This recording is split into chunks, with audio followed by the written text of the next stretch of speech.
Hello students, welcome to RD's classes. আমাদের video অনেক দিন পর আসছে।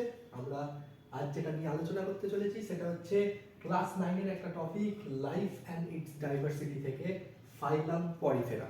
এটা একটা অ্যানিমাল কিংডমের আন্ডারে পড়ছে ফাইলাম পরিফেরা। সো ফাইলাম পরিফেরা কি না, পরিফেরা দুটো টার্ম রয়েছে এখানে। পরি বলতে বোঝায় পোরস, মিন্স ছিদ্র, আর ফেরা মানে হচ্ছে বডি, মিন্স এই গ্রুপটা, এই ফাইলামটা যার আন্ডারে সেইখানের অ্যানিমালগুলোর বডিতে অসংখ্য পোর্স প্রেজেন্ট রয়েছে, সেই জন্য এই ফাইলামটার নাম হয়েছে পরিফেরা। এর ক্যারেক্টারগুলো আমরা যদি দেখি তাহলে ক্যারেক্টারের প্রথম ক্যারেক্টার হচ্ছে ক্যানাল সিস্টেম প্রেজেন্ট। এই অ্যানিমালগুলো সব অ্যাকোয়াটিক হওয়ার জন্য এরা জলে থাকে এবং জলের থেকেই খাবার ক্যাপচার করে। সো খাবার ক্যাপচার করার জন্য এদের তৈরি হয়েছে একটা সিস্টেম যেটাকে বলা হয় ক্যানাল সিস্টেম, যেখান দিয়ে ওদের বডির ভেতর দিয়ে ওয়াটার পাস করে এবং ওয়াটারের মধ্যে থাকে প্ল্যাঙ্কটন, আর সেই প্ল্যাঙ্কটনগুলোকে এরা ক্যাপচার করে এবং সেখান থেকে নিউট্রিশন নেয়।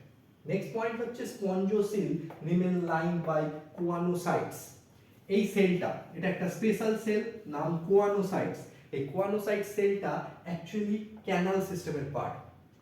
থাকে কোথায় না, এদের বডির ভেতরে একটা ক্যাভিটি থাকে যেটাকে বলা হয় স্পঞ্জোসিল। সেই স্পঞ্জোসিলের আউটার কভারিং লাইন বাই স্পঞ্জোসিল হচ্ছে কোয়ানোসাইট সেলস। এই কোয়ানোসাইট সেলস গুলোই অ্যাকচুয়ালি কি করে না, এই ফুড ক্যাপচার করে। ক্যানাল সিস্টেমের মধ্যে দিয়ে যখন জল পাস করে সেই জল থেকে ফুড ক্যাপচার করে এই কোয়ানোসাইট সেলস গুলো। Next point, body is provided with many pores called ostia.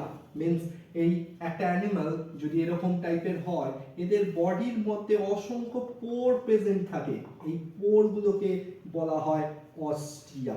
So এদের বডির মধ্যে যে নিউমেরাস পোর প্রেজেন্ট থাকে সেগুলোকে বলা হয় অস্টিয়া, এবং presence of large opening called osculum. এই পোর্টটাকে বলা হয় হচ্ছে osculum for water exist. Means during canal system জল এই অস্টিয়া দিয়ে এদের বডিতে ঢোকে এবং অস্কিউলাম দিয়ে এদের বডি থেকে বেরিয়ে যায়। দু ধরনের এক্সাম্পল আমরা এখানে লিখে রেখেছি, একটা স্পঞ্জিলা এসপি যেটা ফ্রেশ ওয়াটার স্পঞ্জ বা ফ্রেশ ওয়াটার পরিফেরা, আর আরেকটা সাইকন যেটা মেরিন ওয়াটার। মেরিন ওয়াটারের এক্সাম্পল প্রচুর পাবে, বাট ফ্রেশ ওয়াটারের নামটা মনে রাখতে হবে, কারণ পরীক্ষার সময় কিন্তু এই ফ্রেশ ওয়াটারের নামটা জিজ্ঞেস করতে পারে। তাহলে এইটা হচ্ছে আমাদের ফাইলাম পরিফেরা। নেক্সট আমরা আসছি ফাইলাম নিডারিয়াতে। Thank you.